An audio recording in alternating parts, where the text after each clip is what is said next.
یہ سنیوں کے جلسوں کے تماشے بنا رہے. ہمارے جلسوں میں ڈاکٹر نہیں آتے, انجینئر نہیں آتے, پڑھا لکھا نہیں آتا طبقہ.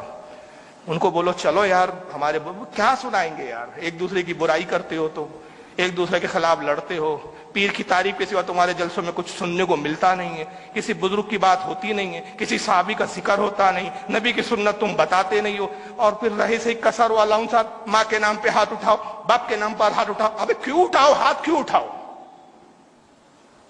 کہ یو پی بہار جاتا ہوں میں تو میری شرط ہوتی ہے بھائی مجھے اس وقت اسٹیج پہ لے جاؤ یہ سارے تماشے جب ہو چکے ہو. میں اسٹیج پہ بیٹھوں گا نہیں, سیدھا جاؤں گا, تقریر کروں گا اور فوراً نکل جاؤں گا, کیونکہ یہ تماشے میں نہیں دیکھ سکتا. نہیں بولوں گا تو میرا ضمیر گوارا نہیں کرتا, بولوں گا تو تمہیں برا لگے گا.